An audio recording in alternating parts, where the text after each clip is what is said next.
Penn State quarterback Drew Allar checks all of the physical boxes to develop into a franchise NFL quarterback.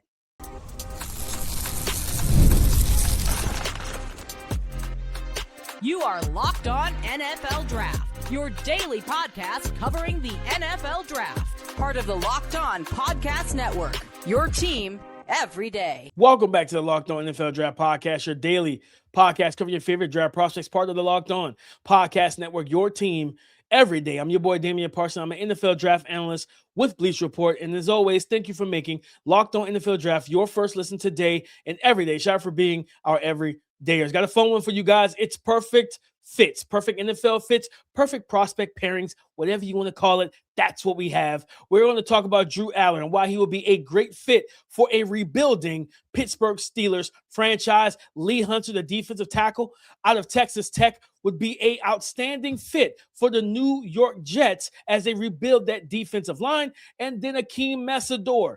The Detroit Lions need somebody opposite of Aidan Hutchinson, and he would be the perfect fit. But let's start with Drew Allar, 6'5", 235-pound quarterback out of Penn State, will be 22 years old on March the 8th, right? So in about less than 2 months, he'll turn 22. So there's still, and this is a kid that started 3 straight years.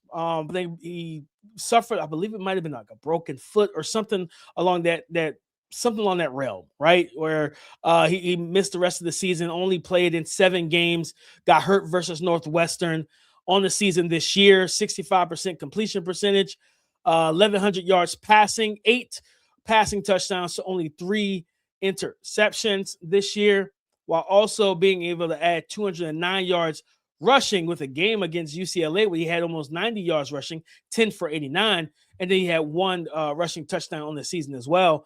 And this was a guy coming off a strong season last year, 3,300 plus yards through the air, 24 passing touchdowns, 8 interceptions. The year before, he threw over 2,600 yards with 25 touchdowns. So he knows how to put the ball in the paint. He makes big time throws. This is a quarterback that has all the physical tools you look for, right? All the physical, he's going to check all the physical boxes. Like I said in the intro, all the physical boxes you look for, prototypical size, 6'5", 235. He can see the field, see over the line of scrimmage, find throwing lanes and pockets fairly well and easily, and not have his vision obstructed like these shorter quarterbacks, a Kyler Murray, a Bryce Young, a Trinidad Chambliss, those type of guys. He won't have that type of issue. But not only that, he is a functional, above average athlete, so he can use his legs when necessary, can get some free yards, get out of the pocket. If you flush him out, he can get first downs, get the 5 yards, the 7 yards, even 10 yards and everything. But also he can run some QB power stuff as well because he is 235 pounds. But his calling card, the thing that will, if he's able to throw at like a pro day listen, I'm rooting for this kid. I would love to see him be healthy and be able to go to the combine, the end of next month, early March. We don't know the timeline of his recovery right now. But if that was the case and he were to go to the combine, this is a quarterback that was able to throw. I don't need him to run and jump and do all the agility drills. I don't care about all that. You know what I mean? Like I didn't need to see Josh Allen do it. I didn't need to see Lamar Jackson do it. I didn't see most quarterbacks do it, to be completely honest. Like your 40 time as a quarterback doesn't change my opinion. Like when I see you pull away I see you use your legs and if you're fast and you pull away from guys on tape, you're fast. Like that's just it. That just is what it is. I didn't need to know, hey, Lamar might run a 4.2 to know he might run a 4.2. So that's just my thought process, my 2 cents on that. So I don't need him to do those things at the combine. But if we can get him to throw, if he's healthy enough to get back there and just rip throws, man, and showcase the arm talent, right? Or if we have to wait till his pro day, that's fine as well. I'm not against that either. I would be all for that as well. If we could figure that out, I think that would be great for him, right? If you can throw and really allow these scouts and these GMs and these head coaches who will be in attendance to see the arm talent you have. We use this phrase, can make every throw in the book. It's almost cliche-ish, right? It's almost like a cliche at this point, a football cliche, right? When we're scouting and looking at quarterbacks and we make that statement. And a lot of times it's not true. when we say it, right? As a community, it's not always true when we say these. Hey, he can make every throw, right? Caleb Williams can make every throw. I don't think there's a throw he can't make, right? The jump man Jordan pass like he did against the Packers, Saturday night. You know what I mean? Rolling to his left. It doesn't really matter. Like, he can make any throw. Brett Favre can make any throw. Aaron Rodgers can make any throw, right? But Drew Allar can make majority of the throws that you want, right? The basic throws, the drive throws. He's displayed and showcased the ability to layer the ball. He can make those throws, guys. I'm just telling you right now. He can absolutely make those throws. He can make nearly all the throws. Do I want him attempting some of these jump man passes rolling to his left? No, but do I think he has enough elastic arm action to do so? 100%. Do I believe he has enough velocity and power and pacing and strength in his arm to do so? Yes. Okay, so he could fit passes into tight windows, throw it and thread that needle, swizz it by the ear hole, whatever cliche you want to use, he can do that. And why I believe he's a perfect fit for the Pittsburgh Steelers, if Aaron Rodgers does not return at 43 years old, Mike Tomlin is gone. Mike Tomlin has stepped down. He's stepping away from coaching for probably just a year, I would assume. He probably takes a job in TV and just gets to, breathe and not have to worry about that stuff. And kudos to him. He's earned it, man. One of the best coaches that we've seen. No losing records, any of that. So you look at the Pittsburgh Steelers, no Mike Tomlin. I would hope that they don't keep Arthur Smith. I don't know if they still have him, but I hope that they move on from him, or especially not promote him to head coach, because his offensive system is atrocious. It's not good. I do like the pistol run game stuff. If you got a really mobile quarterback, great. I think he'd be a great run game coordinator potentially, but no, you know what I mean? Yeah, I'm good on that. I'm good on Arthur Smith. So I think now with the changing of the guard there, right? If Aaron Rodgers doesn't return, okay, what you're looking at, Will Howard. Will Howard's not stopping me from drafting Drew Allar. It's just he's not. Will Howard is not going to stop me from drafting a guy that has better physical tools than he has. Yes, Will Howard has the championship, but Will Howard also played at Ohio State and everything. Different ball game, right? So when I look at Drew Allar, I say, hey, let these two young pups battle it out in camp. Let them battle it out, man. You can keep a Mason Rudolph there as the veteran in that room. You can go sign a Jameis Winston, right? Like, you can go find you a veteran quarterback and everything. Hey, maybe you go get a Malik Willis. I don't want that for Malik. I don't want Malik to be drafted somewhere, given a Justin Fields deal, and then you draft a quarterback on day 2. But you don't have to draft Drew Allar in round 1 if you're the Pittsburgh Steelers. You don't. You can get him on day 2, whether that's second round or third, and you're getting a very toolsy quarterback. I say you go, if you're the Pittsburgh Steelers, you go get that offensive minded coach that knows how to coach up quarterbacks. Think about Mike McDaniel, right? With a Drew Allar and calling plays, and like not just being a mental offensive savant, but also being a player friendly coach that'll keep him, instead of being too high or too low, keep him even keel. We saw what he was able to do with Tua early in his career and things of that nature, right? Until Tua got the braids, and then Tua just got, Tua turned into a gangster. He started talking crazy. But yeah, that's what I would do. If I'm the Pittsburgh Steelers, I think Drew Allar would be a great fit for you. You have a big play machine in DK Metcalf. You got 2 good tight ends, right? You got running backs. You want to see Caleb Johnson get going in year 2. Offensive line is solid, right? Your defense has played great football for the most part. Okay, maybe you start talking about moving on from TJ Watt. I know that sounds crazy, but you shouldn't have paid him what you paid him anyway, because he was on the back end of his career. Just being fiscally responsible here. Love TJ Watt, one of the best ever, but I'm just saying. So nonetheless, guys, I think the Pittsburgh Steelers, and they're in this rebuild. Hey, maybe you get that. You draft Drew Allar on day 2, second, third round, bring in a vet, let the vet do their job, and then you start Drew Allar down the stretch if he beats out Will Howard. But I think Drew Allar, his arm talent to win in this division in Cincinnati, in Baltimore, in Cleveland, in Pittsburgh, where it's cold weather teams, winds and snow and rain, and the inclement weather is a real thing. I think that you look forward to putting a guy like that who can make all the throws. He's used to playing outside. He has all the physical tools. Get the right offensive minded coach to come in, and you could develop this young man into a potential franchise quarterback. But guys, coming up for another perfect pairing, the New York Jets traded Quinnen Williams to the Dallas Cowboys. Now let's go ahead and get a replacement, a guy that can step in. Lee Hunter from Texas Tech, you're up. Let's be real. No one starts a business for the joy of calculating tax withholdings or managing payroll spreadsheets. That's where Gusto comes in to take the stress out of payroll, benefits, and HR so you can focus on running your business and supporting your team. Gusto is the all-in-one remote-friendly payroll and HR platform that makes managing your team simple, transparent, and fast. Whether you're hiring, onboarding, or paying employees, Gusto helps you do it all from one place without the hassle or hidden fees. And knowing that you can reach certified HR experts anytime gives you a real peace of mind. Try Gusto today at gusto.com/LockedOnNFL and get 3 months free when you run your first payroll. That's right, 3 months of free payroll at gusto.com/LockedOnNFL. For those 3 months free of payroll, one more time, you just need to go to gusto.com/LockedOnNFL. Hey, it's Matt Derry from the Locked On Lions podcast. The people I love depend on me. If I'm gone, the financial responsibilities don't disappear. I didn't want my family figuring things out during the hardest moment of their lives. That's why I knew only one place to go. I chose life insurance through my friends at Ethos. Ethos makes getting life insurance fast and easy, 100% online. You can get a quote in seconds, apply in minutes, and get same-day coverage. There's no medical exam. You just answer a few simple health questions. You can get up to $3 million in coverage. Some policies are as low as $30 a month. I love the folks at Ethos. Protect your family with life insurance from Ethos now by going to ethos.com/LockedOnNFL. In as little as 10 minutes, you can get the free quote and up to $3 million in coverage at ethos.com/LockedOnNFL.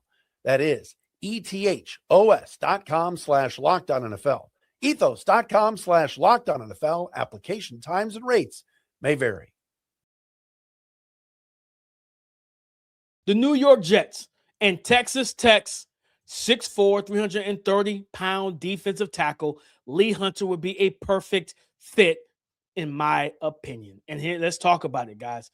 The New York Jets traded Quinnen Williams to the Dallas Cowboys, and they're just in the process of rebuilding. Looks like they're going to keep Aaron Glenn, which I personally believe they should. You were a mess. Like, stop firing coaches because you're a mess of a franchise and a team and a roster. Let's find some continuity and stability. Give coaches more than 1 or 2 years, and let's see what happens, right? So keep AG. You keep AG, you draft. Now think about this. I don't know, for my New York Jets fans, I don't know how many if you're aware of this, but let me tell you. You in the 2026 NFL draft, right? You have pick 2, second overall. You have the 16th pick from the Indianapolis Colts. You have pick 33, which is basically a first-round pick. It's the first pick of the second round. And you have pick 44. That's 4 picks in the top 45. You have pick 103, which is the third pick of the 4th round, which is literally almost a top 100 pick. You have 5 picks in the first 105 of this draft, not including, I believe, 3 first-round picks next year, I think it was, or 2 or 3 next year.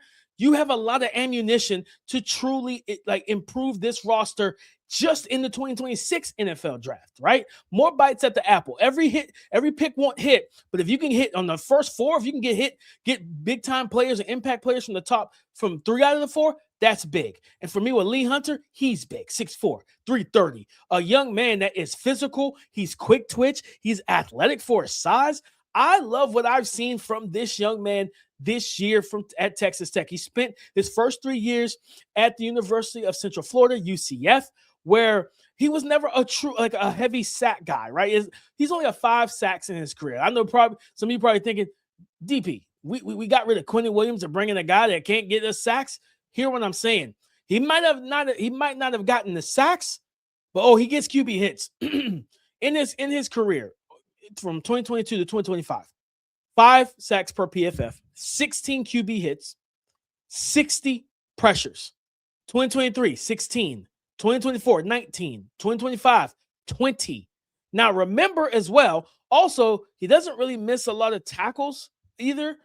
But remember, he played on the defensive line this season at Texas Tech, where the sacks were going to the edge guys in David Bailey and Romello Hyatt. Okay, like he did everything that Texas Tech paid him to do and needed him to do. He helped transform that defensive line into the best defensive line in college football, and there's no debate about that.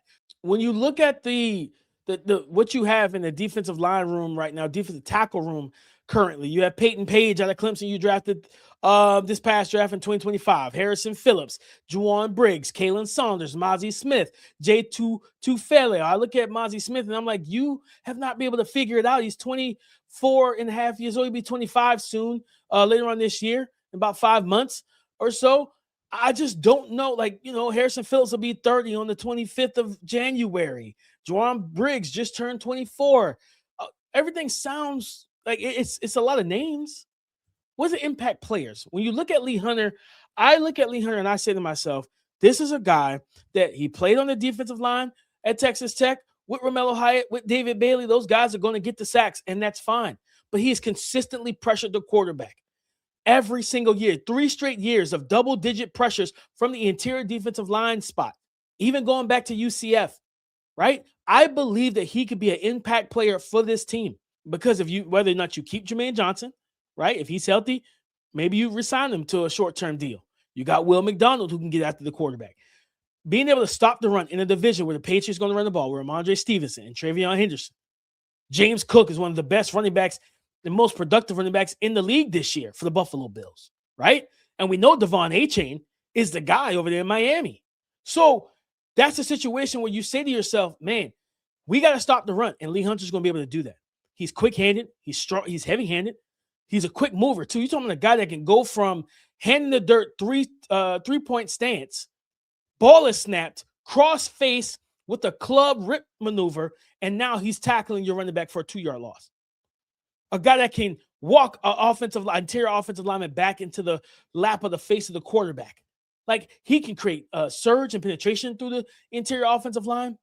He can get to the ball and to the running back, but he's quick enough, especially, I really like him too on some of these zone runs, guys. Like, being quick-footed, understanding striking, and not just striking the offensive lineman, but striking and then keeping the feet moving so that you can stay lateral, stay square, stay in phase with the running back to where he has to either bend, bang, or bounce it. And then he's trying to figure out, what do I do on this zone read? Because, hey, the edge is set. The I can't cut it up, because if I cut it up, I'm running the big Lee Hunter, 6'4", 330 pounds. So, yes, I think that the New York Jets, you have, again, for those, if you missed it, let me recap it. In the 2026 NFL Draft, you have the 2nd overall, the 16th overall, the 33rd, the 44th, and the 103rd pick. 5 picks in the top 105 picks. This is a draft that you remake your roster. You draft impact players. And I'm not saying take Lee Hunter first round. Amari Washington going back to school from Oregon. Oh, 100%. There's a big chance that could, shift some things in his direction. Where you say to yourself, you get Lee Hunter in round 1, right? Maybe he does get boosted up to round 1. But ideally, 33. Because you can go, I think Dante Moore declares. If he declares, you go Dante Moore. I don't care how the playoffs went for him. This is a guy that has franchise potential. Nurture him. Do the right thing for it. Think about it like this, New York Jets. Say to yourself, what did we do to Sam Darnold? What did we do to Zach Wilson? What have we done to all our quarterbacks? Those things, right? Put them in the hat. Write them down. Put them in the hat. And burn it and say, we will not do those things again. That's what you do. You look at all the things you did that ruined those quarterbacks, right? And you go ahead, write them all down, throw them in the hat, spark up a fire, bonfire, backyard fire, whatever, throw it in an incinerator and burn it up and say, those are things we will never do again to a quarterback, right? So cool. Draft Dante Moore. Don't think about it twice with the 2nd overall pick. Then you got pick 16. You can go, I think, Mekhi Lemon or Casey Concepcion. Get you a bona fide playmaker to go with to absolutely complement Garrett Wilson. And if you do hit on John Mechie and A.D. Mitchell, you have 4 young stud receivers that can make plays all over the football field. At 33 or 44, you get Lee Hunter. I don't know if he'll be at 44, but 33, you get Lee Hunter. You go to another player, a position of need or impact position at 44, and then you get the next guy that you want to develop at 103, and you feel great about that. But the point is, you have the assets, you have the draft capital to do everything that you need to set out to do, and I believe that you can do it. But Lee Hunter, big defensive tackle, 6'4", 330. Lee Hunter would be a perfect fit, would be a great fit for a rebuilding defensive line for the New York Jets, guys. I promise you, I'm really high on him. I've been high on him really for all season, and I can't wait to see everyone else come around and say, man, this is a big-time player. This is a big playmaker on the defensive line. And coming up next, guys, Akeem Mesidor goes to the Detroit Lions for me. And I'm going to tell you why he's a perfect fit. Yes, he's an older prospect, has some injuries over his career, but man, he gives the Detroit Lions everything they've been missing. As the new year gets going, a lot of people are trying to simplify their routines, and dinner is a big one. Between busy work days, cold winter nights, and packed schedules, having an easy, reliable dinner plan makes a huge difference. And that's where Home Chef comes in. Home Chef takes the stress out of cooking by delivering fresh, pre-proportioned ingredients right to your door with easy-to-follow recipes that actually taste great. They're rated #1 by users of other meal kits for quality, convenience, value, taste, and recipe ease. And it's easy to see why. For a limited time, Home Chef is offering my listeners 50% off your first box, free shipping, and free dessert for life. Just go to homechef.com/locked-on. That's homechef.com/locked-on for 50% off your first box, free shipping, and free dessert for life. Must be an active subscriber to receive free dessert. New year, new systems. This is the time when a lot of us look at the messier parts of how we run our business and think there has to be a better way. And there is. Streamlining your communications is one of the quickest upgrades you can make. That's why today's episode is brought to you by Quo, spelled Q-U-O, the smarter way to run your business communications. Because when your team is reachable, organized, and communicating in one place, you're not just working cleaner, you're creating more opportunities to connect with customers. It's no surprise, Quo is the #1 rated phone business system on G2, trusted by more than 90,000 businesses, from solo operators to growing teams. Make this year where no opportunity and no customer slips away. Try Quo for free, plus get 20% off your first 6 months when you go to quo.com/lockedonnfl. That's QUO.com/lockedonnfl. Quo, no missed calls, no missed customers. Thank you for making Locked On NFL Draft your first listen today and everyday shot, for being our everydayers. Akeem Mesidor to the Detroit Lions. I said it last year. Brad Holmes ignored me. Don't do it again. All right. I said last year, going into the draft, you need to find an edge rusher. You're putting your eggs, all your pass rush eggs, into the Aidan Hutchinson basket. And it's not fair, especially him coming off the leg injury he had in 2024. Okay. It's like, no, let's not do that to him. Let's get an edge rusher that'll help him. They went Tyreek Williams, who I did like out of Ohio State, but not to the Detroit Lions. And hey, all can be forgiven if you draft Akeem Mesidor, edge rusher for the Miami Hurricanes. 6'3", 280 pounds. He's 24, soon to be 25 by the time the draft gets here, I believe. So he'll be a 25-year-old rookie. Guys, I'm going to tell you, I don't care. I'm not saying draft him round 1. Okay, I'm not saying that. Maybe you go offensive line, find another defensive back, add some cornerback help, whatever your position the need might be, right? You do that, okay? But round 2, okay, round 2, I'm not playing with it, man. I'm not, okay? I'm not playing with it at all.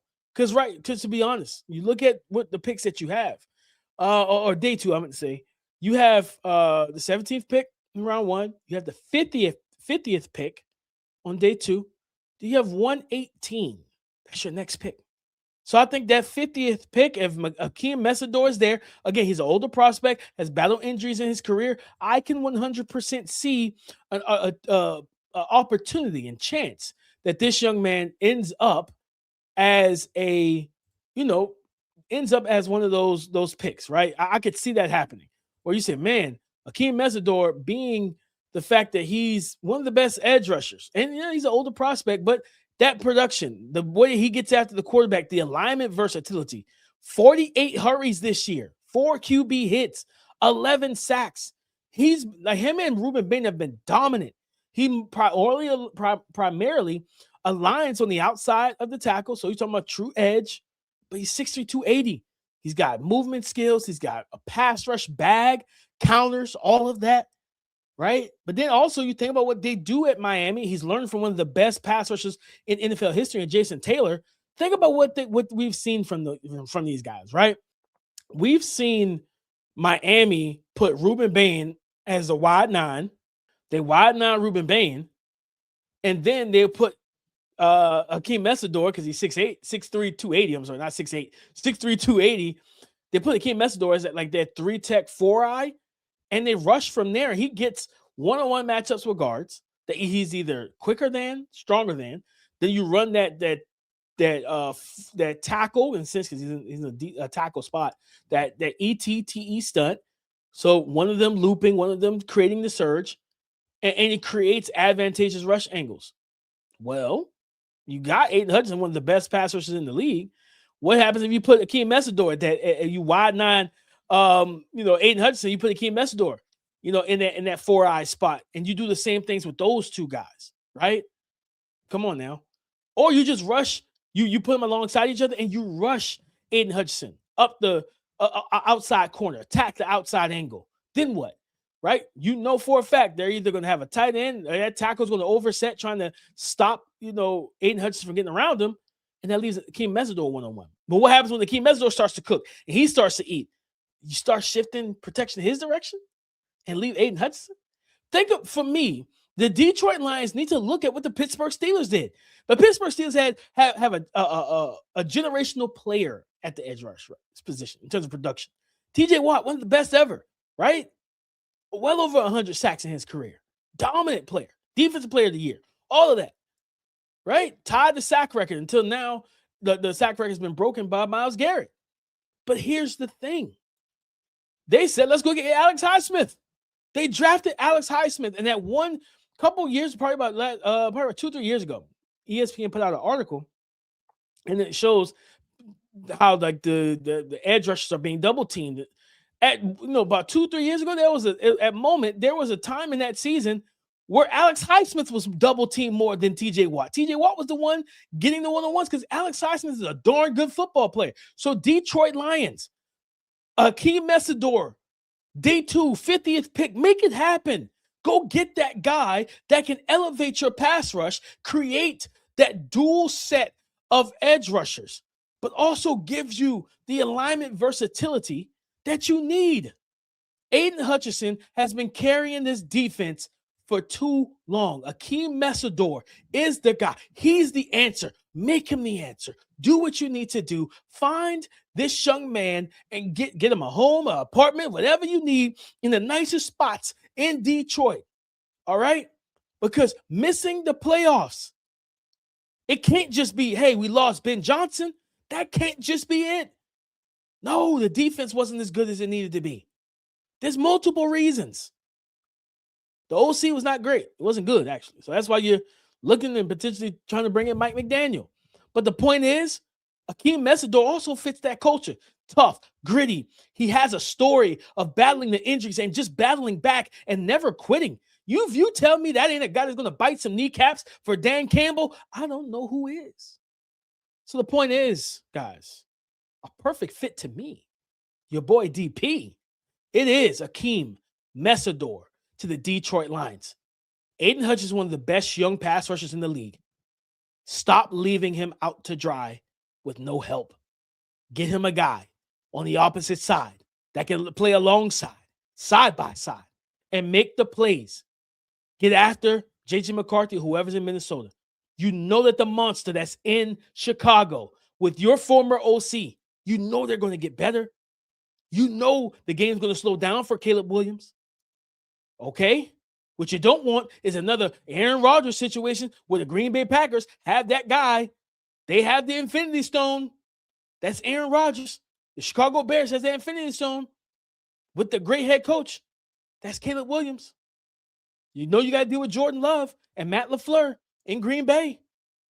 Get after these quarterbacks, man. Pressure these quarterbacks, man. Put the pressure. Apply that pressure. Because if you don't, your team will never be able to reach its peak. You want to get back to the NFC Championship game. You want to win it. You want to get to the Super Bowl. You got to fix the defense. You got to add more impact players. You got to make more impact plays. But guys, that is our show. Perfect prospect pairing, perfect fits. Akeem Mesidor to the Detroit Lions to join Aidan Hutchinson in rushing the passer. Lee Hunter, 6'4", 330-pound defensive tackle from Texas Tech, joining the New York Jets as they rebuild their roster and their franchise with all these picks, 5 picks within the top 105 of the 2026 NFL Draft. And Drew Allar being the toolsy quarterback that's going to check all the physical boxes. He just needs to develop at, 22, about to be 22 years old or something like that. And he will be a perfect fit for rebuilding what I think could be a rebuilding Pittsburgh Steelers team. So, guys, as always, go subscribe and follow for free on YouTube, wherever you listen to podcasts, to get the latest episode as soon as it is available. Thank you for making Locked On NFL Draft your first listen today and every day. Shout out for being our everydayers. Come and join the conversation again tomorrow on the Locked On Podcast Network, your team every day.